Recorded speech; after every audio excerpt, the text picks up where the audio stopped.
하나님 말씀 누가복음 14장 15절에서 24절까지 말씀입니다.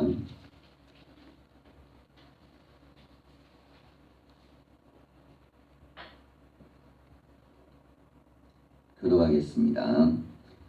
함께 먹는 사람 중에 하나가 이 말을 듣고 이르되 무릇 하나님의 나라에서 떡을 먹는 자는 복되도다 하니 이르시되 어떤 사람이 큰 잔치를 베풀고 많은 사람을 청하였더니 잔치할 시각에 그 청하였던 자들에게 종을 보내어 이르되 오소서 모든 것이 준비되었나이다 하매 다 일치하게 사양하여 한 사람은 이르되 나는 밭을 샀음에 아무래도 나가 보아야 하겠으니 청컨대 나를 양해하도록 하라 하고 또 한 사람은 이르되 나는 소 5 겨리를 샀음에 시험하러 가니 청컨대 나를 양해하도록 하라 하고 또 한 사람은 이르되 나는 장가 들었으니 그러므로 가지 못하겠노라 하는지라. 종이 돌아와 주인에게 그대로 고하니 이에 집주인이 노하여 그 종에게 이르되 빨리 시내의 거리와 골목으로 나가서 가난한 자들과 몸 불편한 자들과 맹인들과 저는 자들을 데려오라 하니라.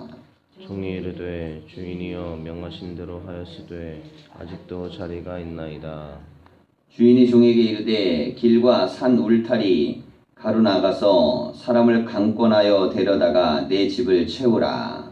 내가 너희에게 말하노니 전에 청하였던 그 사람들은 하나도 내 잔치를 맛보지 못하리라 하였다 하시니라. 아멘. 인사하겠습니다. 말씀 안에 복된 하루가 되십시오.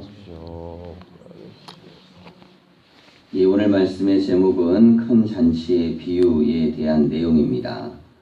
예수님께서 이 비유에 대한 이야기를 하시게 된 이유는 바리새인의 집에서 식사를 하시다가 그 청한 자들에 대해서 이야기를 하셨죠. 사람들을 청할 때는 가난하고 또 장애가 있거나 어려운 사람들을 초청해라. 그러면 하나님 나라에서 상이 클 것이다 라고 이야기를 해주었습니다. 그랬더니 먹는 사람 중에 한 사람이 이 말을 듣고서 무릇 하나님의 나라에서 떡을 먹는 자는 복되도다 라고 반응을 보였어요. 그때 예수님께서 비유로 하신 것입니다. 하나님 나라에서 떡 먹는 사람들은 어떤 사람들인가? 한 주인이 큰 잔치를 배설하고 그 잔치에 사람들을 많이 초청했습니다. 그런데 그 사람들이 모두가 다 바빠서 못 온다고 이유를 댔어요. 양해를 구했습니다. 어떤 사람은 이야기할 때에 자기가 밭을 사가지고 나가봐야 된다라고 이야기했고, 또 어떤 사람은 소 5 겨리를 샀기 때문에 시험하러 나가봐야 된다라고 얘기했습니다. 또 어떤 사람은 장가 들었으니 내가 잔치에 못 가겠다라고 이야기했습니다. 자, 그런데 이 사람들에 대한 이야기는 모두 자기에게는 정당해요. 자, 그런데 큰 잔치에 참여하지 않겠다고 양해를 구한 것이죠. 그러니 뭐 억지로 오게 할 수는 없잖아요. 자, 그랬더니 이 잔치를 배설했는데 이제 손님이 없는 겁니다. 그랬더니 주인이 종들을 시켜가지고 그러면 길거리로 나가가지고 가난한 사람들이나 몸이 불편한 사람들이나 혹은 맹인을 초청해봐라. 그래서 많은 사람을 데려왔어요. 그런데도 자리가 남았습니다. 그때에 주인이 또 이야기를 하죠. 나가서 빈자리를 길과 산울타리가에 있는 사람들을 강권하여 데려다가 내 집을 채워라 그랬어요. 자, 그러니까 잔치의 자리에 올 수 있도록 최선을 다하도록 노력하는 것입니다. 자, 이 비유가 가지고 있는 의미는 먼저 하나님 나라의 잔치에 초청될 수 있는 사람들은, 초청자 명단에 들어가는 사람들은 바리새인이나 혹은 율법학자들이나 사두개인 같은 사람들이 훨씬 더 유리하다는 것이죠. 자, 그런데 그들은 오히려 그 초청을 거부했다는 것입니다. 이걸 비유로 말씀하시는 거예요. 오히려 그래서 예수님을 받아들인 사람들은 가난한 사람들입니다. 그들이 모두가 다 수천 명 이상의 사람들이 늘 예수님을 따라다녔고, 병자들은 늘 예수님 곁에 있었습니다. 그리고 맹인들이 거기서 노임을 얻었어요. 자, 이것을 보면 예수님의 사역은 하나님 나라의 일입니다. 그리고 이것은 큰 잔치와 같은 일이고 그것은 은혜를 베풀어 준 사건이에요. 여기에 해당됐던 사람들이 다 누구냐면 지금 이 비유에 등장하는 가난하고 정말 고통당하고 어려운 사람들이죠. 사실은 첫 번째 예수님의 은혜를 경험할 수 있었던 사람들은 오히려 하나님 말씀을 잘 알고 좀 나름대로 삶의 자리가 여유가 있고 그런 자리에 있는 사람들이 훨씬 유리했습니다. 그런데 그들은 거부한 거예요. 자, 이것이 무엇을 의미하냐면 바리새인이나 사두개인들 같은 경우들은 예수님이 이 땅에 오셨을 때 예수님을 받아들일 수가 없었습니다. 왜냐하면 자기들로 가득 차 있었기 때문이에요. 내가 할 일, 내 생각, 그리고 나의 판단이 이미 결정되어져 있었기 때문에 수용성을 갖기가 어려웠던 겁니다. 자, 사람이 뭔가 수용하려면 좀 내가 비어져 있어야 되거든요. 그래서 내 생각도 내 마음도 좀 뭔가가 비어져 있어야 뭐가 들어옵니다.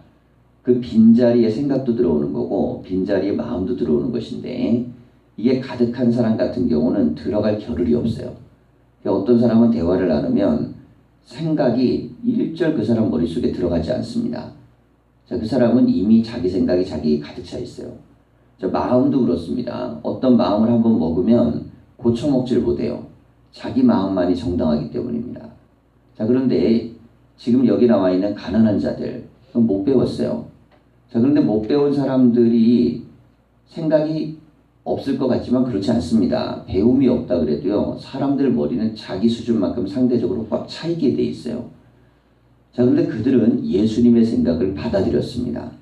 자, 그럴 수 있었던 이유는 뭐냐면, 그래, 저분이 나보다는 훨씬 훌륭하신 거야 라고 생각을 비웠다는 것이죠.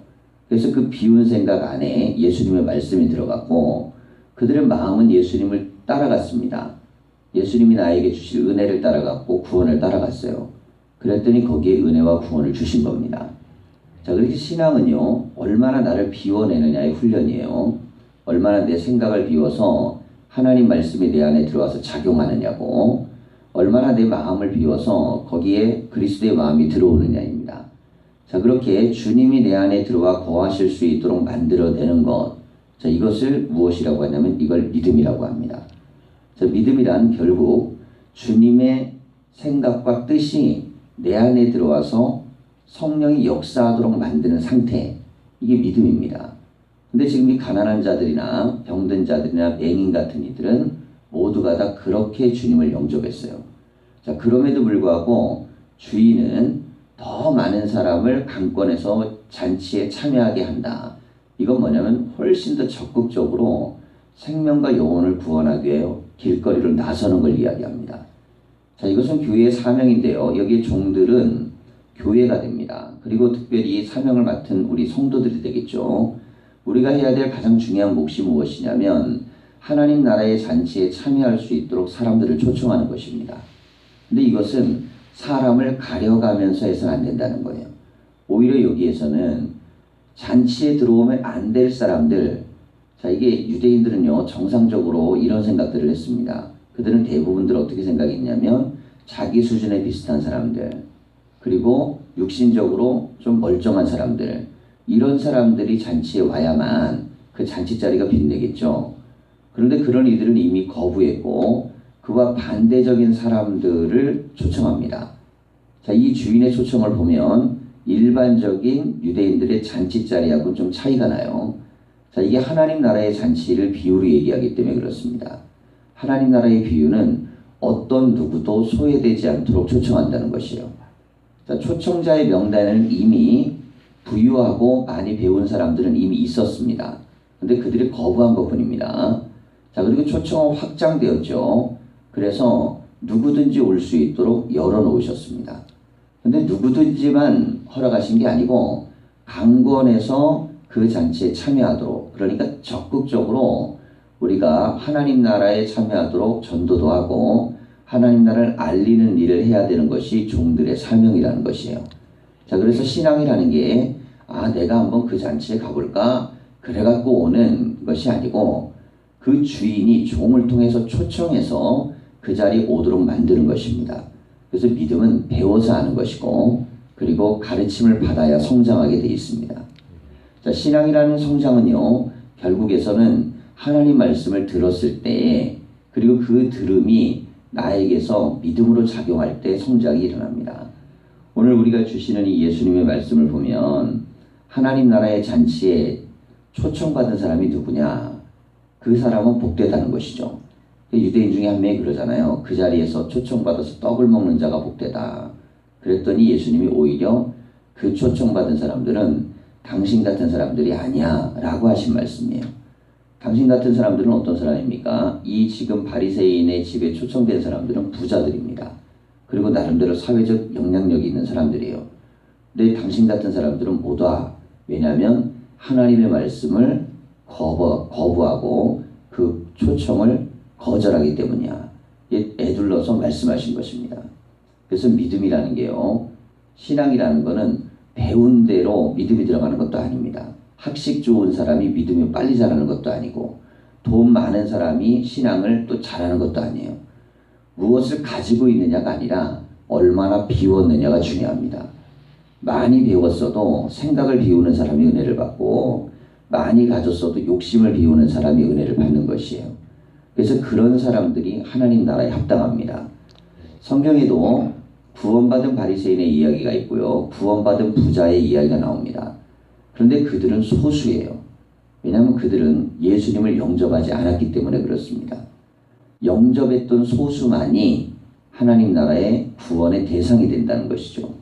자, 그래서 이것은 신앙과 믿음이라는 것은 절대로 배제의 원리를 써서 우리가 누구를 초청하면 안 되고 모든 이들에게 복음을 전하되 영접하는 자가 은혜를 받는 것입니다.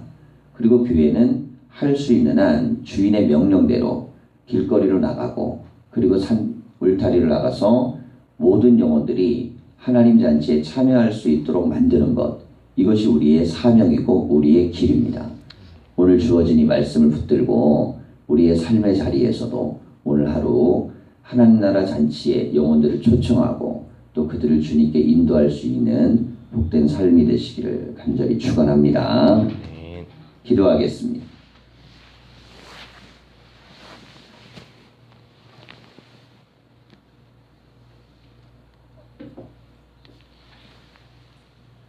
살아계신 하나님, 우리가 먼저 초청을 받아 하나님 나라 잔치에 참여하였고 또한 우리는 하나님의 종들이 되었습니다. 이제 주인의 종이 되어 우리가 세상을 향하여 나아가서 하나님 앞에 많은 이들을 하나님 나라 잔치에 참여할 수 있도록 그렇게 초청하고 인도해내는 믿음의 삶을 살아가게 하여 주시옵소서. 우리가 먼저 기도하는 자들이 되게 하셔서 영혼들을 생명을 구원하기 위하여 천하보다 귀한 한 사람을 살리시는 예수님의 마음으로 생명들을 위하여 기도하는 은혜를 더하여 주시옵소서. 또한 우리의 마음속에 진실로 은혜를 더하여 주셔서 하나님의 능력과 역사가 일어나게 하여 주시고 생명 구원의 꿈을 가지고 교회가 자기 사명을 감당하게 하셔서 하나님 나라 확장되고 영혼은 구원받고 변화되는 역사가 일어나게 하여 주시옵소서. 이제 조금 있으면 우리가 고난주간을 맞이하며 부활을 앞두고 있습니다. 하나님 십자가와 고난과 부활을 향하여 나아가시는 예수님을 통하여 우리의 삶도 죽음에서 생명으로 옮겨진 은혜가 큰 깨달음과 역사로 나타나게 하여 주시옵소서. 오늘 이 새벽에도 기도할 때 주의 교회의 성도들의 가정가정마다 지키시고 저들의 삶과 일터 위에 은혜를 더하여 주시옵소서. 감사를 드리며 예수님의 이름으로 기도하였습니다. 아멘.